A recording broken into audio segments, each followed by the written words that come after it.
మనం మాట్లాడుతున్నప్పుడు అయోధ్య గురించి మాట్లాడుతున్నాం, లార్డ్ రామ్ గురించి మాట్లాడుతున్నాం, రామ్ లల్లా గురించి మాట్లాడుతున్నప్పుడు మనం మోదీ గారు ఒక రూట్ తీసుకున్నారు. మీరు మనం చూసాం, అది నార్త్ నుంచి మొదలై లేపాక్షికి వచ్చిన తర్వాత అక్కడి నుంచి త్రిశూర్ వెళ్ళారు.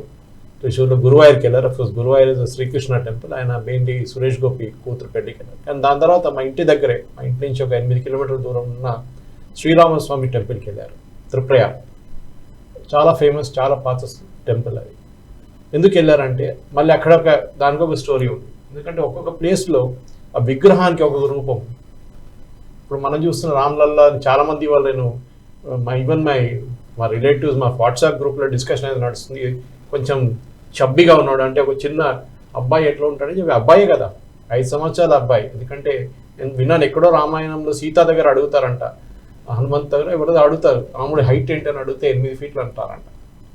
అంటే ఆ చిన్నప్పుడు ఉన్న హైట్ కూడా అంతే, మంచి హైట్ ఉన్నాయి ఆయనకి. కానీ నేను ఇక్కడ కాకుండా, ఎందుకంటే నేను కొన్ని పిక్చర్స్ కూడా షేర్ చేశాను మేము పీసీఆర్తోని.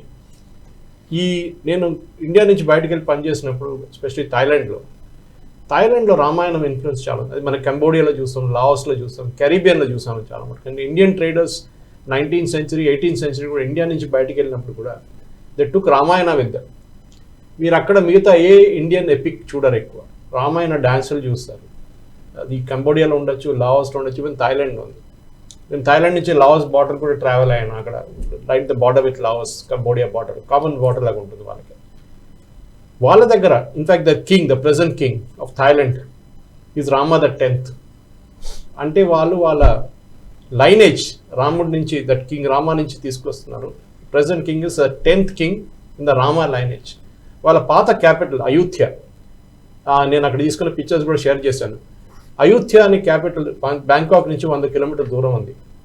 అది బర్మీస్ ఆర్మీ ఒక 17th century వచ్చి మొత్తం డిస్ట్రాయ్ చేశారు. కానీ ఆ రూయిన్స్ ఇప్పుడు కూడా అట్లనే ఉంది. సాయి గారు ఆలోచించండి, ఏదో ఒక దేశంలో, థాయిలాండ్ లాంటి దేశంలో వాళ్ళ పాత రాజధాని పేరు అయోధ్య. మన దగ్గర అయోధ్య అని చెప్పడానికి మనం సెక్యులరా కమ్యూనల్ అని డౌట్ వచ్చేస్తుంది అందరికీ. ఇక్కడ వాళ్ళకి ప్రాబ్లం లేదు, వాళ్ళ రాజా పేరు పెద్ద పేరు ఉంటుంది ఆయన థాయ్ లాంగ్వేజ్లో. కానీ ఈ లాస్ట్కి వచ్చేదాకా Rama the 10th, next king will be Rama the 11th.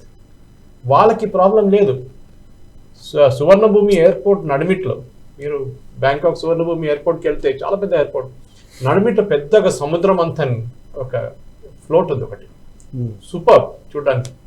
అది అక్కడ నిలబడి మీరు కావాలంటే గంట సేపు దాన్ని అడ్మైర్ చేయొచ్చు. హనుమంతుడు ఉన్నాడు బయట, గరుడ ఇస్ దేర్, అందరు ఉన్నారు. థాయిలాండ్లో మీరు బ్యాంకాక్లో ఎక్కడ తిరిగినా కానీ, ఈవెన్ వాట్ అరుణ్ అని చెప్పి వాళ్ళ ఫేమస్ టెంపుల్ ఒకటి ఉంది, అది రివర్ ఫ్రంట్. వాట్ అరుణ్ అంటే వాళ్ళ టెంపుల్ పేరు. వాట్ అరుణ్ అంటే అరుణ, ఎర్లీ మార్నింగ్ సన్. బట్టి వాట్ అరుణ్ అనే హిందూ టెంపుల్, థాయ్ స్టైల్లో. ఎక్కడైనా కనెక్షన్ ఉంటుంది. అంటే lord Ram head become a very good export potential ఇండియాకి, కల్చరల్. ఎందుకంటే మన దగ్గర నుంచి 17th 18th century ఇక్కడ నుంచి చాలామంది స్పైసెస్ ట్రేడ్కి వెళ్ళారు ఇక్కడ నుంచి. నార్త్ అంటే 3 వైపుల నుంచి వెళ్ళారు. ఒకవైపు ఏమో గుజరాత్ వైపు నుంచి, they went all the way around and get to the east, far east. Punjab, మిగతా రాజ్యాలు అంటే అప్పుడు పంజాబ్ అని కాదు కానీ whatever was there in that north west province, వాళ్ళందరూ టిబెట్ వైపు నుంచి దే వెంట్ టువర్డ్స్ చైనా. అది కాకుండా from the coast of Tamil Nadu వాళ్ళు కంబోడియా వైపు వెళ్ళారు. దానికోసం మనం అంకోర్ వాట్ చూస్తాము. లుక్ అట్ ద ఇన్ఫ్లుయెన్స్, మన ఇండియన్ ఇన్ఫ్లుయెన్స్ ఎక్కడి దాకా వెళ్తుంది. రామాయణ అనేది దానికోసం చెప్తున్నాం. ఈ అయోధ్య అని చెప్పి మన డొమెస్టిక్ టూరిజం అని అందరూ మాట్లాడుకుంటున్నారు. 50,000 కోట్లు ఉంటుంది, 25,000 కోట్లు జీడిపి, ట్యాక్స్ వస్తుందని చెప్తున్నారు. ఐ మీన్ ఉత్తరప్రదేశ్ గవర్నమెంట్కి ఫస్ట్ ఇయర్లో ట్యాక్స్, మిగతా రెవెన్యూ కాదు. సో అట్లాంటి పరిస్థితుల్లో మన ఎమోషనల్గా మన కనెక్ట్ అవుతారు. ఇవాళ కూడా టెలికాస్ట్ చూస్తున్నాం. నేను కూడా ఆఫీస్కి వెళ్ళకుండా నేను ఇంట్లో కూర్చొని చూశాను. చాలా మంది ఫోన్ చేసి మీటింగ్లు ఉందంటే నేను చెప్పాను మీటింగ్ లేదు, ఏం లేదు, వాళ్ళ priorities lord Ram with the priority. మీరు ఏమైనా చేసుకోండి, దాంతో డిబేట్కి ఇక్కడ వచ్చాను నేను. So my point of is the Indian export. మన దగ్గర ఉన్న ఎక్స్పోర్ట్స్లో ఇది religious connotation is also big export. అది మనం గుర్తుపెట్టుకోవాలి ఎప్పుడు. ఓకే. సో ఈ రిలీజియస్ కానోటేషన్లో మన రీచ్ అవుట్ అవుతున్నప్పుడు అయోధ్య విల్ బికమ్ కనెక్టెడ్. చూసుకోండి సాయి గారు, ఢిల్లీ కన్నా ఎక్కువ బహుశా next busiest airport in that northern region will be Bodh Gaya. Already చాలా బిజీ ఎయిర్పోర్ట్. అది కాకుండా ఇప్పుడు ఇది కూడా అయోధ్య కూడా also it will become a very big tourist destination. ఎందుకంటే మన కల్చర్ రామరాజ్యం గురించి అందరు మాట్లాడుతున్నారు, మన కాన్స్టిట్యూషన్ పెట్టిన పిక్చర్ అందరు మాట్లాడుతున్నారు, కానీ ఈ మహాత్మా గాంధీ గారు అయితే మన ఆ పాటే మార్చేశారు మొత్తం కంప్లీట్ స్టాండ్స్. మన ఆనంద్ రంగనాథన్ గారు పాడారు కూడా దాని ఒరిజినల్ సాంగ్ ఎట్లా ఉండే అనేది. దాంట్లో ఈశ్వరాల్లో తేరనామని ఎక్కడ లేదు ఆ పాట. That is a different context. కానీ ఒక ఐకానిక్ ఫిగర్గా లార్డ్ రామ్ ఉన్నప్పుడు, ఎందుకంటే ఈ త్రిపురార్ టెంపుల్ పక్కనే అక్కడి నుంచి ఇంకొక 7 కిలోమీటర్ల దూరంలో, మా ఇంటి దగ్గర నుంచి ఇంకా 6 కిలోమీటర్ల దూరంలో is the biggest temple of Bharata in India. Lord భరతకి ఇండియాలో టెంపుల్స్ లేదు ఎక్కువ.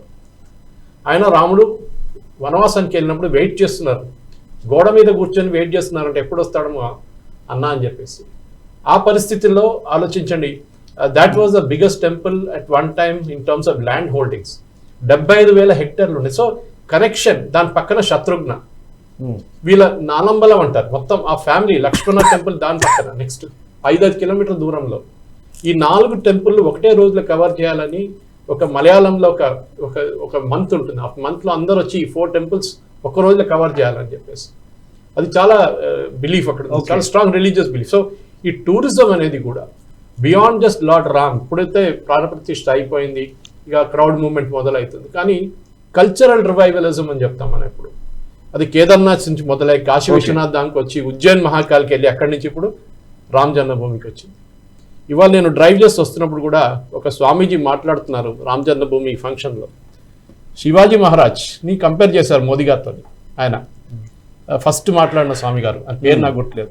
ఆయన మాట్లాడి ఏం చెప్పారంటే, శివాజీ మహారాజ్ శ్రీశైలంకి వచ్చని అక్కడ వచ్చి ఆయన he was meditating and suddenly decide నేను ఇక్కడే ఉండిపోతాను, నేను తిరిగి మరాఠా సైడ్కి వెళ్ళానని చెప్పేసి. సో ఆయన తోడొచ్చిన అందరూ పరేషాన్ అయిపోయినారు, ఈయన రాకుంటే మళ్ళీ అక్కడ ముఘల్స్ అయితే పక్కన కూర్చున్నారు, ఏం చేయాలని చెప్పేసి. లాస్ట్ ఆయన పర్సువేడ్ చేశారంట, రాముడు చేశారు కరెక్టే, ఆయన చేసిన వనవాసం అంతా కరెక్టే, కానీ మీకు ఒక బాధ్యత ఒకటి ఉంది, రామరాజ్యం మీకు చూసుకోవాలంటే మీరు మీ కింగ్డమ్ని మీరు డిఫెండ్ చేయాల్సిందని చెప్పేసి శ్రీశైలం నుంచి శివాజీ గారిని పర్సువేడ్ చేసి మళ్ళీ మరాఠా ఎంపైర్ వైపు తీసుకెళ్లారు. ఈ కథలంతా మన పిల్లలు చెప్పాల్సిన సాయి గారు. ఈ వీడియో మీకు నచ్చినట్టయితే లైక్ చేయండి, 10 మందికి షేర్ చేయండి, అలాగే కామెంట్ల రూపంలో మీ అభిప్రాయాలను మాతో పంచుకోండి. Nationalist hub group of channels ను సబ్స్క్రైబ్ చేసుకుని తెలుగునాట జాతీయవాద జర్నలిజాన్ని ప్రోత్సహించండి. ఈ వీడియో కింద ఉన్న బెల్ ఐకాన్ పై క్లిక్ చేయడం మర్చిపోవద్దు.